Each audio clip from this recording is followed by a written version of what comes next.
Hey everyone, welcome back. My name is Tobias, and this channel is where true feeling nightmares come to life. The stories you're about to hear sink in quietly, linger in your thoughts, and follow you into the dark long after the lights go out. Before we begin, make sure you like, subscribe, and hit the notifications button so you don't miss new stories happening every week. Now get comfortable, lower the lights, and let's get right into tonight's story. This one is called I'll Never Go Near That Farm Again. My brother swore it was real, not like urban legend real, or some kid in your class told you his cousin did it once real. He swore with that older brother confidence that makes your brain go soft around the edge and accept anything as truth. Cal sleeps standing up, he told me, tossing a baseball into his glove like he's explaining gravity. You walk up quiet, you push, they tip over. It's hilarious. Wouldn't they wake up? I asked. He snorted. You've never been around a cow? They're dumb. That was in the summer before 8th grade when I was 13 and the world still had borders. The border of the yard light, the border of the last house on Maple, the border of the gravel road that ran past the river and into the cornfields where your parents didn't want you after dark. This was also before you could argue with a fact by pulling a glowing rectangle out of your pocket. If my brother said it, if the older kids at the pool said it, if you saw it in some half-watched movie on cable late at night, then it lived in the same category as Bigfoot and quicksand. Maybe fake, maybe not, but definitely worth testing when you had time. A bike and a summer night that felt endless. I'd lived in Larkspur, Kansas my whole life. Not the fancy Larkspur you see on postcards. Ours was a small town with a grain elevator you could see from almost anywhere. A water tower with appealing paint, and a single diner that smelled like fryer grease, no matter how many times they deep cleaned. We had one stoplight. We had a high school that doubled as a tornado shelter. We had a cemetery that sat on a hill like it was watching us. And we had farms. Farms ringed us the way darkness rings a campfire. You could ride 10 minutes out and be surrounded by corn that grew taller than your head, soybeans that shimmered like fist scales when the wind hit them right, and pasture land fenced off with barbed wire that hummed when you touched it. That summer, cow tipping became the question that wouldn't leave my mind. I asked my parents once at dinner, careful, casual like I was asking what time it was. My mom gave me a look over her iced tea. Where did you hear that? Nowhere, I lied. I just heard. Dad's fork paused halfway to his mouth. Don't mess with my livestock, you hear me? I'm not going to, I said fast. I was just asking. But the question was already alive in me. If it was real, I wanted to know. If it was fake, I wanted to prove my brother wrong. Mostly, I wanted to do something that felt like a story I could tell later. Mostly, something that made me feel older than 13 without actually being older. That's how it started. 3 of us, because 3 was the magic number for dumb ideas. Me, Nate, and Lila. Nate lived over 2 streets and had a laugh like a bark. His dad was a deputy who always looked exhausted. Nate's house smelled like gun oil and laundry detergent. He'd been dared into doing things before and hated backing down. If you told Nate something was scary, his face would tighten like he was swallowing a nail, and he'd say, so? Lila was different. She was the kind of kid who carried a pocket knife just in case. She had freckles and a mouth that didn't hesitate. Her mom worked nights at the hospital, and Lila spent a lot of that time alone, which made her older in a way none of us were. When she talked, you'd listen, because she didn't waste words. We planned it like it was a mission. You couldn't use flashlights at first. Light spooked animals, my brother said. Also, light gave you away. So we go out right after midnight when the town was asleep and the night bugs were loud enough to cover our footsteps. We'd ride our bikes out past the street light, or out past the last street light, past the feed store, past the place where the pavement gave up and turned to gravel. We cut across the drainage ditch and followed the fence line into Harlow's farm. Harlow's farm was the closest one with cows. Mr. Harlow was a heavy man with a red face who sold sweet corn from a table by the road. His pasture backed up to a thin stand of cottonwoods and then more fields beyond. The cows were black and brown and big enough to make you feel small even in daylight. We told ourselves we weren't going to hurt them and we were going to just see. Just going to test the myth. And if it worked, well, that afternoon I stole a flashlight from the junk drawer in our kitchen. It was one of those old metal ones that took D batteries and felt like it could crack someone's skull if you swung it. I also took a handful of batteries from the pack under the sink because I'd learned the hard way the flashlights always died right when you needed them. My brother wasn't home. He'd left in his beat up truck to go drink beer by the river with kids who'd already graduated. He didn't know we were trying to fact check his story. If he had, he'd have laughed and called me a baby, and then somehow convinced himself to come along to make it worse. That night, I told my parents I was sleeping at Nate's. Mom barely looked up from her book. Be home by midnight, or be home by noon tomorrow. Pancakes. Okay, I said, heart banging in my throat. Dad grunted approval from behind a newspaper. At Nate's, we sat in his basement playing Sega and pretended we weren't waiting for the clock to crawl forward. Lila came over around 10 with a backpack and the kind of calm you only have when you're either fearless or already broken in some way. What's in the bag? Nate asked. Stuff, she said. Lila unzipped it. Enough for us to see a small first aid kit, a pocket knife, a lighter, and a pack of gum, a roll of duct tape, and a length of rope. Nate blinked. What are we doing? Cow tipping or kidnapping? Better to have it, she said and zipped it back up. We didn't say it out loud, but the truth was it felt good to have someone like Lila with us. It made it feel less like we were trespassing kids and more like we were prepared. When midnight finally came, it didn't feel like the movies. It didn't feel dramatic. It felt ordinary. The house creaked. The air smelled like carpet and old soda. Nate's dad was snoring upstairs. A steady saw through the floorboards. The world outside was black, but not empty. There was always sounds in a small town. A distant dog barking, a train horn far away, a car passing like a brief rush of wind. We slipped out of the basement door and wheeled our bikes through the yard. The street was dead. Porch lights were off.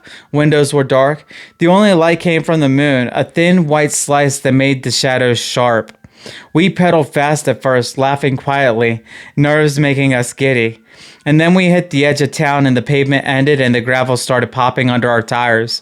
The further we went, the quieter it got. The night bugs were loud, but everything else fell away. No more houses, no more streetlights. Just the roads, the field, and the black sky stretched wide like it was pressing down. Harlow's farm showed up as a darker shape against the darkness. The barn, the farmhouse, a silo. A windmill creaked slowly like it was turning in its sleep. We ditched our bike in the ditch under some tall grass and waited, crouching low, listening. No lights in the house, no movement, just a far off lowing of cattle, sleepy and deep. Okay, Nate whispered. We go around the back by the cottonwoods. We'd moved like we'd practiced it, even though we hadn't. The fence line was old wooden posts with 2 strands of barbed wire. The pasture behind was wide open stretch of grass that looked gray under the moonlight.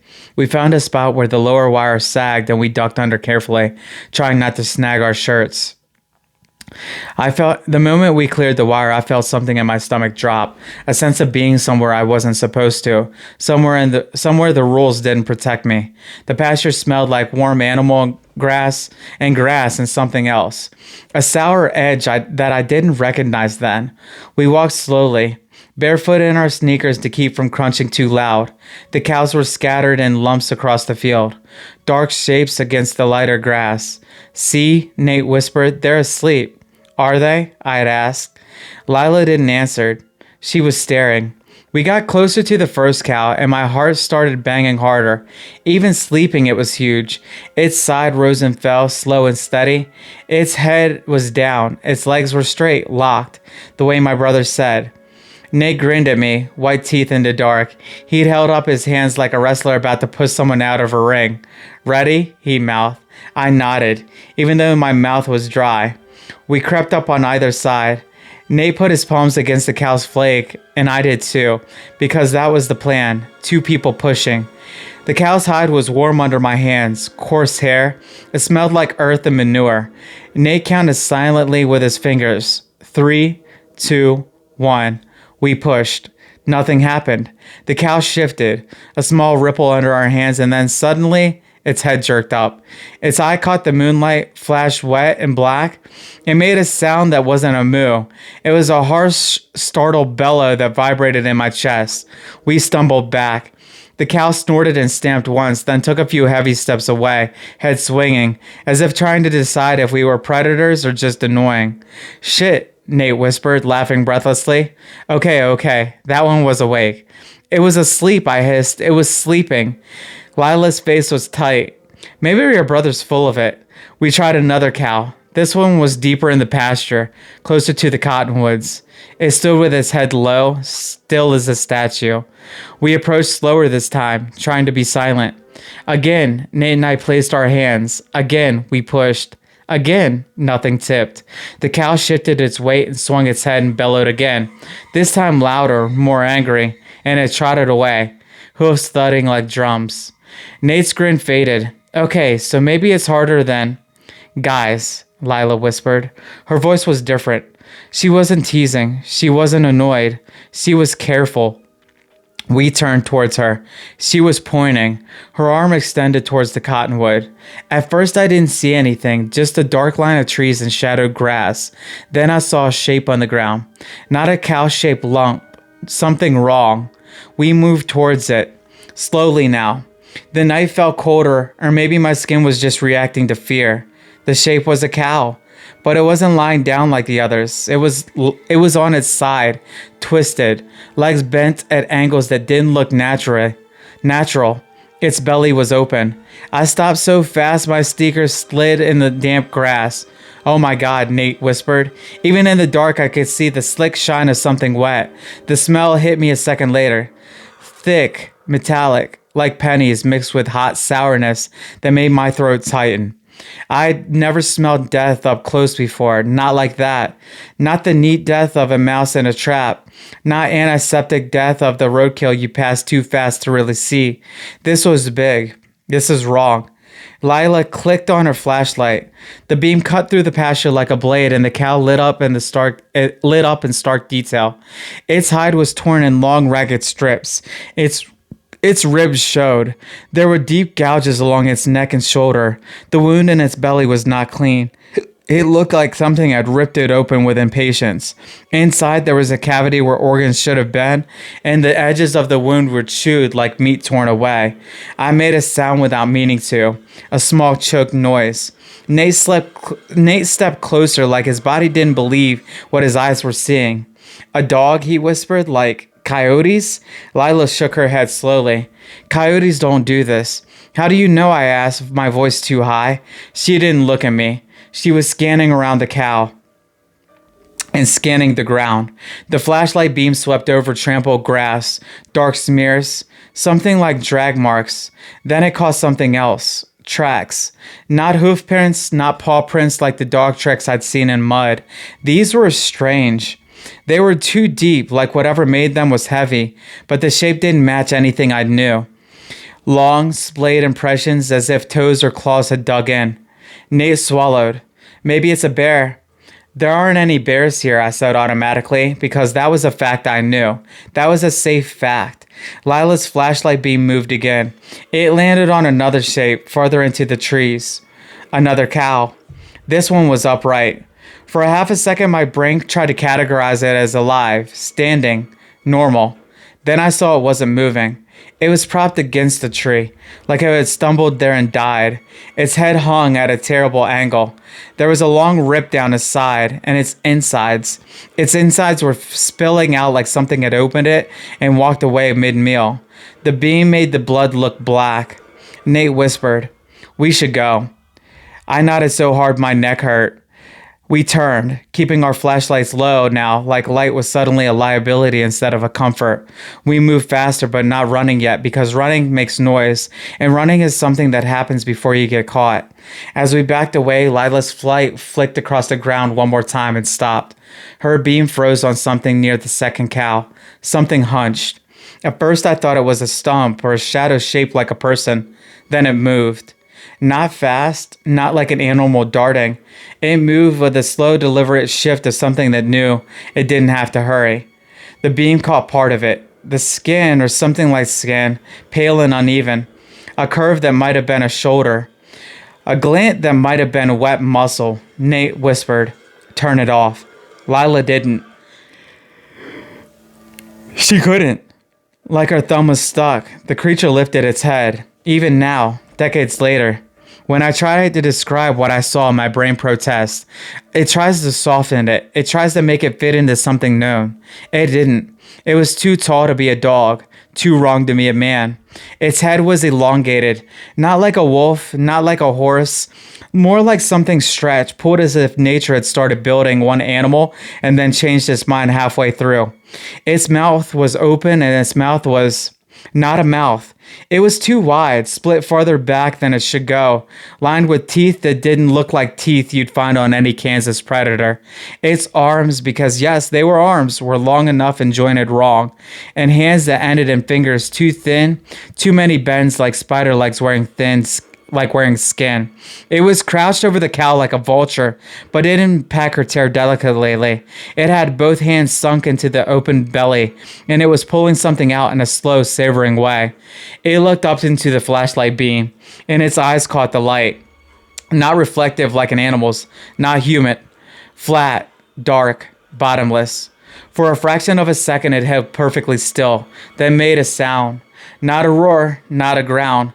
It was like wet lungs trying to laugh, gurgling, grinding noise that carried across the pasture, and it was so unnatural that my whole body revolted. My skin went cold. My stomach turned. Lila finally snapped her flashlight off, but it was too late. Light or no light, we'd been seen. There was a pause, a heartbeat-long silence where even the bugs seemed to stop. Then something heavy hit the ground. The creature moved. It rose from its crouch and unfolded itself, standing taller and taller until it was almost as high as the cow's shoulder, maybe higher. It took one step forward. The grass flattened under its weight. Nate grabbed my wrist. "Run." And we did. We bolted, not caring anything about the noise now, not caring about stealth. My sneakers tore through the grass, catching on lumps. My lungs burned as if I'd swallowed fire. The darkness ahead looked suddenly thick, like it had weight. Behind us there was movement. Fast now. Not hoofs, not paws. Something hit in the ground with a rhythmic, uneven pattern. Like it didn't run away the way animals run. It didn't have to. I risked a glance back. I shouldn't have. The moonlight caught it in flashes between trees, long limbs, a pale sheen, a head that bobbed too smoothly for something made of bone. It was coming straight for us. Lila was ahead, her flashlight bouncing, throwing brief, strobing slices of pasture into the light. Nate was behind me. His face was a mask of panic. "Fence," Lila shouted. I saw it up ahead, the barbed wire line we ducked up under. It looked impossibly far. We sprinted. The creature behind us made that wet laugh sound again, louder, closer. I could hear breath, or something like breath, pushing through that too wide of a mouth. A cow bellowed somewhere to our left, terrified now. That sound huge and helpless. We hit the fence full speed. Nate didn't slow. He grabbed the top wire and threw himself over, ripping his shirt, skin catching. He didn't even scream. He just went.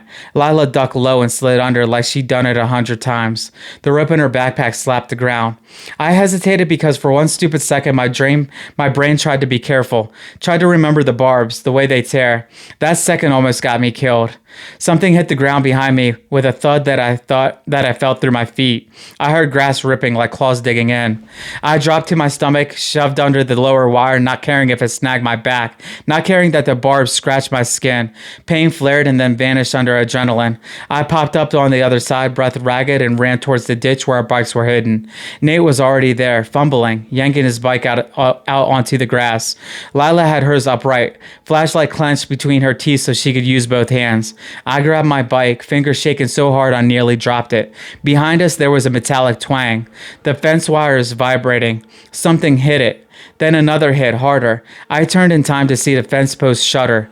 The creature was at the fence line. In the thin moonlight, I saw it clearer than I wanted to. It was pressing against the wire. Not like it didn't understand fences, but like it was testing it, feeling it. One long hand wrapped around the top wire, fingers curling between barbs like they didn't care about pain. Its head tilted, and then it looked at us. Not at the bikes, not at the road, at us, like it knew what we were, like it could pick us out as individuals. Then it opened its mouth. The wet laugh became a high, keening sound that made my teeth ache. It wasn't rage. It wasn't hunger. It sounded like delight. Go, Nate screamed. We jumped on our bikes and pedaled so hard the chains rattled. The gravel road tore under our tires, spraying stone. My legs burned instantly, muscles screaming from sprinting. My lungs felt too small. Behind us, I felt the fence snap, a sound like a guitar string breaking. I didn't look back again. We flew down the road, past the cornfields, past the shadow ditch water, past the place where the road bent and the trees thickened. The night air sliced into my throat. I expected any second to feel a hand on my shoulder, to feel claws on my back tire, to hear that wet breath behind me, but all I heard was our bikes and our panting. And then something else, a sound pacing us in the field to our right, not on the road, and the grass, keeping up. There was a rustling that moved parallel to us, too fast for a person running through uneven ground, too heavy to be a deer. Lila glanced right and swore, a sharp whisper. Nate's eyes were wide. Don't say it, I gasped, because saying it would make it real in a new way. The rustling kept pace. For a few seconds, it almost felt like a game, like something was chasing us for the fun of it. Then the sound moved closer. The rustling became snapping stalks, a heavier impact, and if whatever it was had changed direction and it was angling towards the road, I pedaled harder. The legs turned to fire. My legs pedaled harder and my legs turned to fire. My vision tunneled. The road ahead dipped into a low spot where the gravel got loose. My front tire fishtailed. I almost went down. If I'd crashed there, I know I wouldn't be here writing this. Nate swerved towards me and grabbed my handlebar for a second to steady me, and then shot ahead again. We hit the first street light at the edge of town like it was a finish line. The yellow glow spilled over us, making the world look suddenly normal. A mailbox, a parked car, a patch of weeds, and the sound in the field stopped. Not faded, stopped, like a switch. We didn't slow until we'd reached Nate's house. We dumped our bikes in the yard and stumbled inside the basement door, slamming it shut behind us. Nate flipped the deadbolt with shaking hands. We stood there in the dark basement, panting, wet sweat cooling on our skin, listening. Nothing. No screaming, no breathing, no wet laugh. Just a house settling and the distant sound of a train horn. For a minute, none of us spoke. Then Nate started laughing. Not because it was funny, because his brain couldn't handle the other option. His laughter came out high and broken. Holy shit, he whispered. Holy shit. Lila didn't laugh. She sat on the bottom stair and put her head in her hands. I stood there holding the flash like it was still turned on, like it was still connected to that beam that had found the creature. My skin prickled and where the barbed wire had scratched me, and I realized my shirt was torn. I could feel warm blood on my back. What was it? I finally whispered. Nate's laughter died. He looked at me like I'd asked him to name a color. I don't know, he said, his voice flat. I don't know. Lila lifted her head.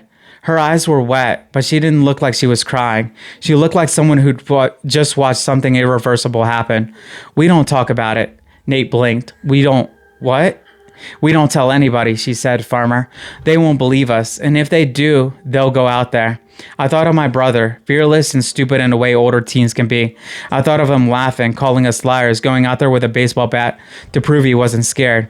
My stomach twisted. Okay, I whispered, okay. We stayed in Nate's basement until the sky started to tighten around the edges, turning from black to deep blue. When his dad woke up and came downstairs around 6 for his coffee, we were sitting on the couch like we'd never moved. His eyes narrowed. Why do you look like you got chased? Nate swallowed. Nightmare, he said quickly. His dad looked at our dirty shoes, the grass stains, the torn shirt on my back. He opened his mouth like he was going to press. Then he saw Lila. Something shifted in his face. Maybe because Lila never looked scared, and she looked scared now. He didn't ask again. He just said, "You boys stay out of trouble," and went upstairs. I went home around 10, earlier than I'd said. Mom took one look and asked, "What happened?" I fell, I lied. She frowned at the scratches on my back when I changed shirts, and she didn't push. In small towns, parents learn a certain kind of resignation. They know their kids will break rules. They just hope the rules break back gently. For weeks after, I couldn't sleep right. Every time I closed my eyes, I saw that beam of light landing on pale, uneven skin. I'd heard the wet laugh. I pictured fingers wrapping around barbed wire like it was nothing. I started checking my window at night, even though we lived in town, even though there was no posture behind my house. I listened for rustling in the grass when I walked home from anywhere in the dark. Nate got quiet. He stopped daring people to do things. He stopped laughing at scary stories. When someone told a joke about cow tipping in the locker room, his face went pale and he left. Lila didn't come around as much. When she did, she was sharp and tense, like she was holding herself together with willpower alone. One afternoon in late July, about 3 weeks after the farm, I rode my bike past Harlow's place on the maid road in broad daylight. I told myself it was curiosity. Really, it was compulsion. Like if I looked at it in sunlight, it would become less real. The pasture looked normal. Green grass, cows scattered, chewing and flicking their tails. But there were fewer of them. Along the fence line, every post had been reinforced with new wire. Fresh, shiny barbed wire layered over the old. There were also signs nailed up. No trespassing, private property. Violators will be prosecuted. I saw Mr. Harlow standing by the barn with two other men. One of them was Nate's dad's. They weren't talking like neighbors. They were talking like something had happened. Their bodies were stiff, face serious. When Mr. Harlow looked out towards his pasture, he didn't look angry. He looked afraid. I pedaled past without slowing, heart hammering. That night I heard sirens, just once, around 2 a.m. They went out towards the farms, then faded. In the morning, my mom said at breakfast, "Did you hear about Harlow's cows?" I froze with my spoon halfway to my mouth. Dad grunted. "Coyotes, they think, maybe wild dogs. Took 2 more last night." Mom shook her head. "2 more? That's awful." Dad sipped his coffee. "Harley's gonna start shooting at anything that moves." I stared at my cereal until it went soggy. Coyotes, wild dogs, that's what everyone said. That's what everyone needed it to be. But I'd seen the tracks. I'd seen the hands. I'd seen the eyes that didn't reflect. Later that week, I saw my brother again. He came home sunburned and hungover, and when he found me on the porch, he smirked. "You ever find out about cow tipping?" he asked. My throat tightened. I forced a shrug. "No." He laughed. "Probably for the best. You get your ass kicked by a cow." I didn't correct him. I didn't tell him the truth. Because some truths aren't meant to be spread. August came. School started. Life moved on the way life always does. Because life doesn't care what you've seen. But some nights when the wind is right, when the air smells like cut grass and distant rain, I swear I can hear it. Not in town, not close, far out. Past the last streetlight, past the grain elevator, past the place where the pavement ends. A sound like wet lungs trying to laugh. And then I'm 13 again, sprinting through a pasture with my heart in my throat, knowing that something that shouldn't exist has decided that I do.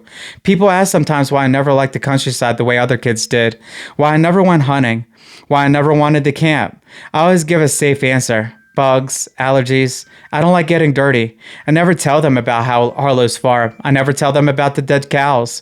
I never tell them about the way the fence snapped behind us. Because the most terrifying part isn't what we saw. It's what we didn't. We saw it over the cow, eating it like it belonged there. We saw it chase us like it was playing. But we never saw it stop. We never saw it give up. We just crossed into the light, and the sound in the field shut off like it was waiting for a night when the town sleeps deeper, waiting for a night when the border of the yard light doesn't feel like enough. And then that's the part I don't say out loud, not even to myself unless I have to. There are things that learn. The creature didn't break the fence because it was confused. It broke it because it understands that fences can be broken. It stopped at the first street light, not because it was afraid of light, but because it was smart enough to know where we were going, because it knew the road, because it knew the shape of the town, and because it knew that 13-year-old boys don't stay 13 forever. Sometimes when I'm driving late on country roads, I'll catch movement in the field beside me, just a shift in the tall grass, just a ripple that keeps pace for a second too long, and I won't look. I'll keep my eyes on the road, hands tight on the wheel, and I'll drive faster, because I've learned something important since that summer.